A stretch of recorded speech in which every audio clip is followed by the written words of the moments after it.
नमस्कार, मैं हूं Pankaj Kumar. TV 9 digital platform पर आपका स्वागत है। आज हेल्थ क्लास में बात करेंगे कि तीसरे डोज की जरूरत कितनी ज्यादा है। जी हां, मैं वैसे लोगों के बारे में बात कर रहा हूं जो इम्यूनो कम्प्रोमाइज्ड हैं, जिनका इम्यूनिटी अलग अलग बीमारियों की वजह से कम है। और अगर उनकी इम्यूनिटी कम है तो क्या वैक्सीन का 2 डोज उनके लिए सफिशिएंट होगा या तीसरे डोज की भी उनको जरूरत है। जी हां, इस पर अलग अलग देशों में कई प्रकार के रिसर्च चल रहे हैं और रिसर्चर्स में इसको लेकर के बहुत सारी भ्रांतियां हैं।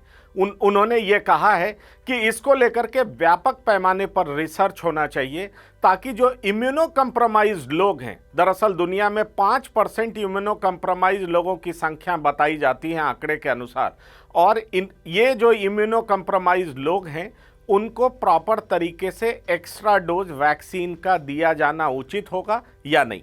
तो आइए आज हम हेल्थ क्लास में उसी के बारे में बात करते हैं। तीसरे डोज से लो इम्यून वालों को होता है फायदा। अगर मैं फ्रांस की बात करूं तो फ्रांस में लो इम्यून कंडीशन वाले को अप्रैल महीने से तीसरा डोज दिया जा रहा है। जी हां, क्यों? क्योंकि ये पाया गया है कि तीसरे डोज के बाद उनका इम्यूनिटी बूस्ट करता है।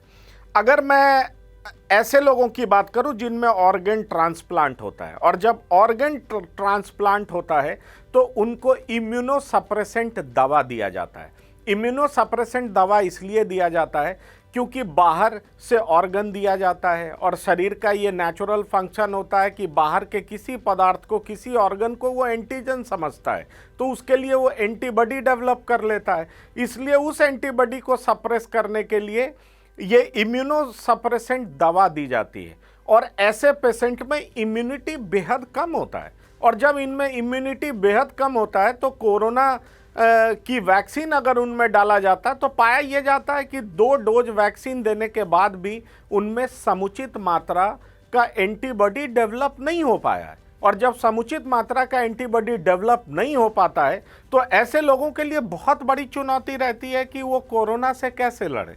एक तो पहले से ही वो इम्यूनो कम्प्रोमाइज्ड है, अलग अलग तरह की बीमारी है, कैंसर हो सकता है, लीवर की बीमारी हो सकती है, किडनी फेलियर हो सकता है, बहुत तरह की बीमारियां हो सकती है। तो ऐसे लोगों के लिए क्या 2 डोज वैक्सीन सफिशिएंट होता है? ये इस पर हम बात करेंगे, क्योंकि अगर तीसरा डोज वैक्सीन जब दिया गया ऐसे लोगों में तो पाया गया कि 68% इम्यूनिटी डेवलप किया, जबकि 2 डोज के बाद इम्यूनिटी महज 40% था। ये ऐसे लोग हैं जो इस तरह की बीमारी से ग्रसित हैं जिन्हें इम्यूनो कम्प्रोमाइज्ड कहा जाता है। और इसीलिए तीसरे डोज को लेकर के ज़्यादातर रिसर्चर में एक आम सहमति है कि तीसरा डोज दिया जाना ऐसे लोगों में बेहद जरूरी है, लेकिन वो व्यापक रिसर्च की बात करते हैं। दरअसल ये जो आम रिसर्चर हैं उनमें सहमति किस बात को लेकर के? मैं आपको बताऊं, हेपेटाइटिस बी और इन्फ्लुएंजा की बीमारी में जब बूस्टर डोज दिया जाता है तो क्या होता है, उनमें बेहतर इम्यूनिटी डेवलप करता है, क्योंकि जो इम्यूनो कम्प्रोमाइज लोग होते हैं उनमें बूस्टर डोज दिया जाता है। तो इसी के आधार पर रिसर्चर ने कुछ लोगों पर स्टडी भी किया है और उन पे ये पाया है कि तीसरे डोज देने के बाद उनमें ठीक ठाक एंटीबॉडी की मात्रा पाई गई, और कुछ लोगों में तीसरे डोज के बाद नहीं भी पाई गई है तो चौथा डोज तक दिया गया। अब आंकड़े क्या कहते हैं, आइए उस पर चर्चा करते हैं। मैंने आपको बताया 5% लोग इम्यूनो कम्प्रोमाइज्ड हैं, cancer, organ transplant, kidney fail और क्रॉनिक लीवर बीमारी से पीड़ित हैं। दरअसल ये ऐसे पीड़ित लोग इम्यूनो कम्प्रोमाइज्ड होते हैं और इनमें तरह तरह के मेडिसिन्स का इस्तेमाल होता है, जैसे रिटुक्सान, स्टीरॉयड, मिथॉक्ट्रिसेट जैसी दवाइयों का इन पेशेंट्स पर इस्तेमाल होता है।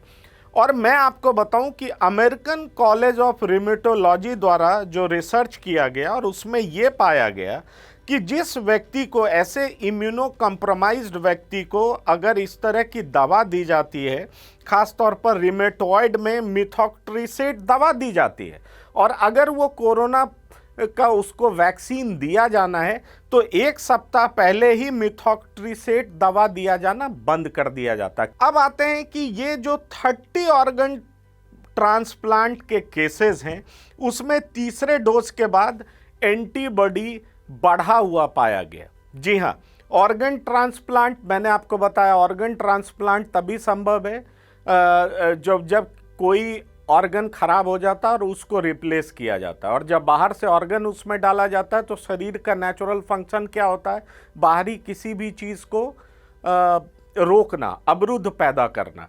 तो उस एंटीबॉडी को रोकने के लिए इम्यूनोसप्रेसेंट दवा दी जाती है। अब सोचिए, इम्यूनोसप्रेसेंट दवा किस लिए दी जाती है? तो शरीर के प्रतिरक्षा तंत्र प्रणाली को रोकने के लिए दी जाती है। और अगर शरीर का इम्यूनिटी को रोकने के लिए दवा दी गई और साथ में वैक्सीन दिया जाएगा तो वो बेहतर तरीके से काम तो करेगा नहीं, क्योंकि वैक्सीन उसको एंटीबॉडी बढ़ाने का काम करेगा और ऐसे पेशेंट्स में इम्यूनिटी कम होता है, इसीलिए इनको तीसरे डोज की ज़रूरत पड़ती है।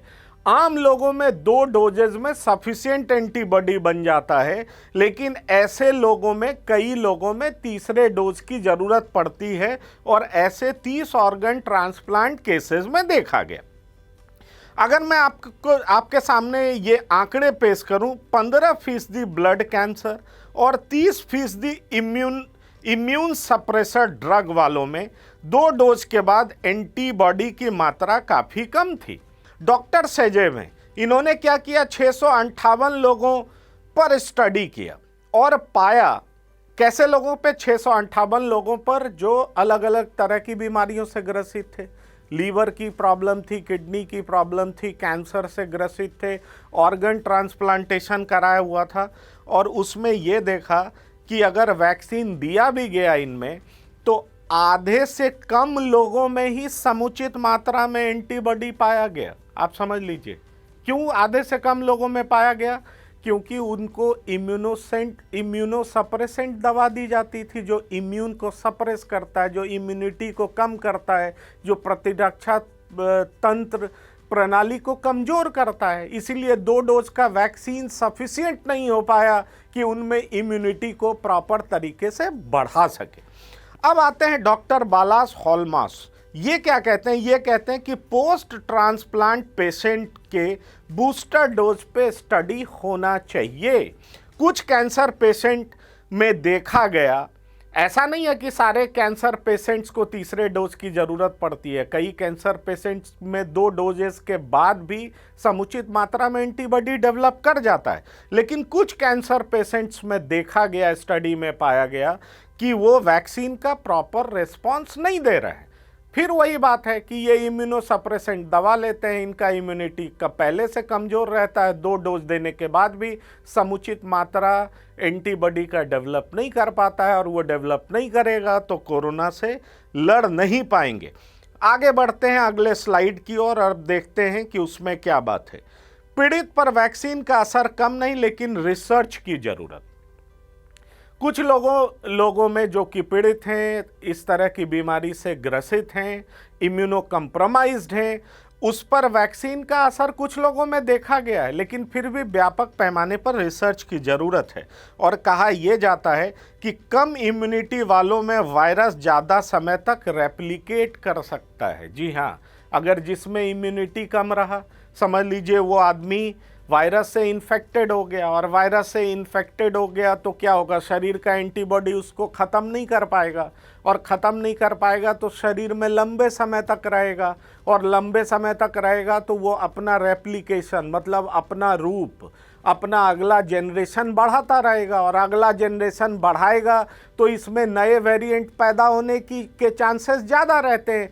तो इसलिए कहा यह जा रहा है कि इस तरह के इम्यूनो कम्प्रोमाइज्ड लोगों पे ज़्यादा ध्यान देने की ज़रूरत है, क्योंकि ये नए वेरिएंट के पैदा होने की वजह हो सकते हैं। और इसलिए कहा जाता है कि दुनिया में जो एक्सपर्ट्स हैं, रिसर्चर हैं, जहाँ पे अनुसंधान का काम होता है, जहाँ पे रिसर्च का काम होता है, वहाँ पर इसको व्यापक पैमाने पर देखे जाने की ज़रूरत है। तभी हम नए वेरिएंट से बच सकते हैं और जल्दी कोरोना से हमें छुटकारा मिल सकता है। तो एक्सपर्ट्स का ये भी दावा है कि मोनोक्लोनल एंटीबॉडी इम्यूनो कम्प्रोमाइज लोगों के लिए मददगार हो सकता है, लेकिन इस पर भी व्यापक रिसर्च की ज़रूरत है। और कुछ केसेस ऐसे देखे गए हैं जिनमें 2 डोज के बाद डिटेक्टेबल एंटीबॉडी उनमें नहीं मिला, लेकिन तीसरे डोज के बाद कुछ मात्रा में एंटीबॉडी डेवलप हुआ और चौथे डोज के लिए वो लोग आगे आए और उन्हें इस बात की उम्मीद है कि चौथे डोज के बाद समुचित मात्रा में एंटीबॉडी डेवलप करेगा। वैसे मैं आपको बता दूं कि अमेरिका में इस बात को लेकर के बहुत लोगों में बेचैनी है, क्योंकि वो लोग ये जानना चाहते हैं, एक प्रक्रिया के जरिए ये समझना चाहते हैं कि जो इम्यूनो कम्प्रोमाइज लोग हैं उनमें समुचित मात्रा में एंटीबॉडी डेवलप हो पाया या नहीं हो पाया, उसके लिए प्रॉपर टेस्टिंग की व्यवस्था हो और जो वहाँ के इंस्टीट्यूशंस हैं वो इसको लेकर के अवरोध पैदा करते हैं, इसलिए उनमें इस बात को लेकर के बेचैनी है।